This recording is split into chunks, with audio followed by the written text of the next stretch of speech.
Bismillahirrahmanirrahim. Assalamualaikum warahmatullahi wabarakatuh. Halo teman-teman, gimana kabarnya?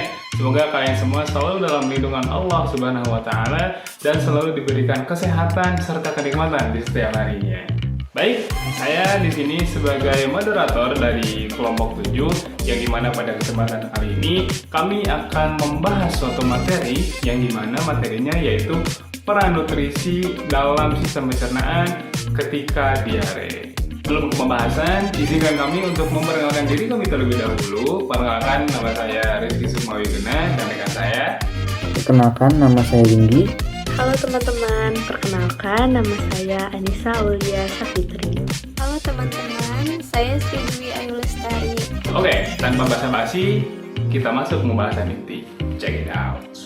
Oke, untuk pembahasan dasar sebagai pendahuluan, di sini saya akan memperkenalkan terlebih dahulu diare itu apa sih gitu. Jadi diare ini adalah suatu kondisi yang umum yang bisa menyerang siapa saja dan biasanya ditandai dengan buang air besar yang lebih sering dan encer dari biasanya. Meskipun sering dianggap ringan, tentunya diare bisa berdampak serius jika tidak ditangani dengan baik, terutama dari sisi nutrisinya. Itu baik dari pola makan yang tepat sangat berperan dalam menjaga fungsi sistem pencernaan dan mempercepat pemulihan tubuh saat mengalami diare. Nah, sekarang dampak dari diare itu pada pencernaannya seperti apa sih? Di sini ada beberapa dampak ya. Yang pertama itu bisa berupa gangguan penyerapan nutrisi pada usus. Yang kedua, ketidakseimbangan mikrobiota pada usus. Yang ketiga yaitu kehilangan cairan dan elektrolit. Nah, ini adalah permasalahan yang sangat paling serius ketika tubuh mengalami kekurangan cairan dan itu sangat bahaya dan bisa menambah efek samping lainnya. Kemudian, potensi kerusakan pada mukosa usus.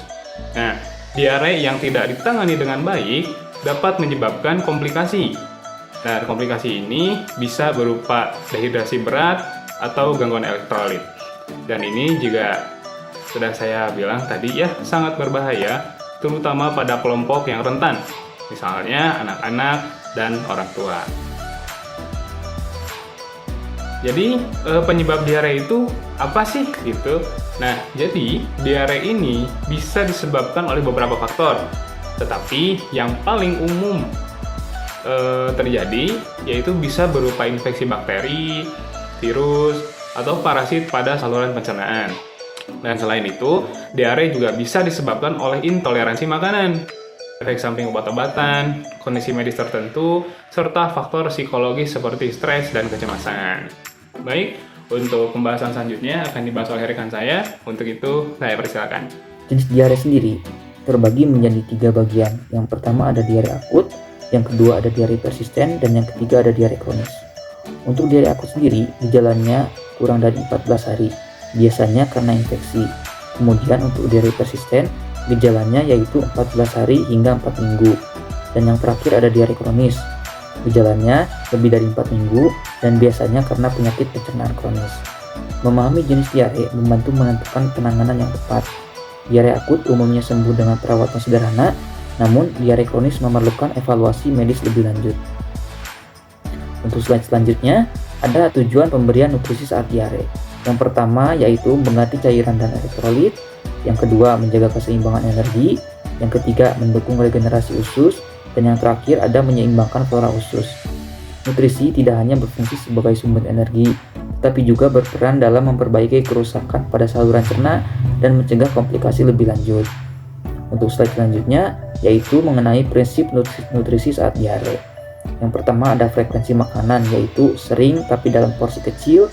Kemudian untuk tekstur makanan yaitu lunak atau semi cair. Yang ketiga ada komposisi makanan yaitu rendah serat kasar dan tinggi energi. Dan yang terakhir adalah pengaturan cairan cukup dan seimbang, misalnya oralit, air putih, dan kaldu. Pemberian makanan saat diare perlu disesuaikan dengan kondisi usus yang sedang iritasi. Makanan lunak dan mudah dicerna akan mengurangi beban kerja saluran pencernaan. Selanjutnya, saya akan menjelaskan mengenai nutrisi yang dianjurkan saat pencernaan kita terganggu. Nutrisi tetap harus terpenuhi dengan pemilihan jenis makanan yang tepat, mudah dicerna, dan tidak memperparah kondisi. Nutrisi yang dianjurkan itu diantaranya ada cairan dan elektrolit, contohnya oralit, air kelapa, dan sup. Fungsinya untuk mencegah dehidrasi yang umum terjadi saat diare atau gangguan pencernaan lainnya. Lalu ada karbohidrat ringan, contohnya nasi, roti, pisang, dan bubur.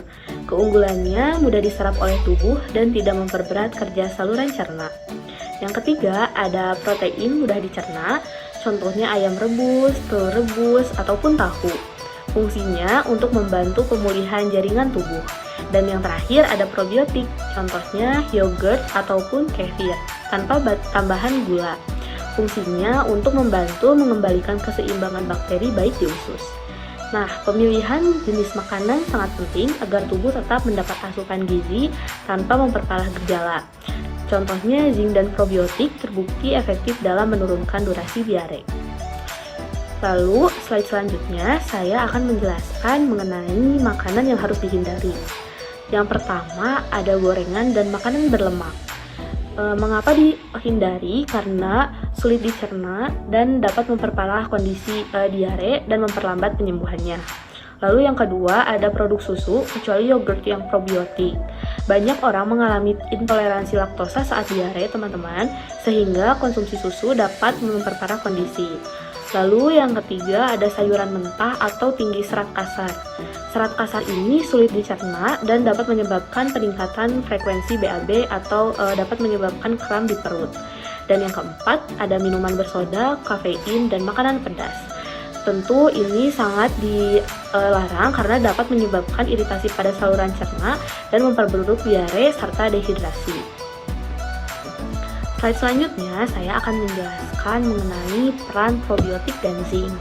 Probiotik ini fungsinya menyeimbangkan mikroflora usus dan memperbaiki mukosa.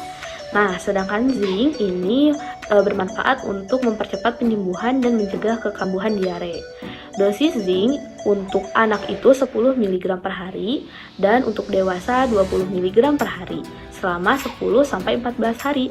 Probiotik membantu memulihkan keseimbangan bakteri baik di usus, sedangkan zinc mempercepat penyembuhan dan terbukti efektif mengurangi durasi serta tingkat keparahan diare.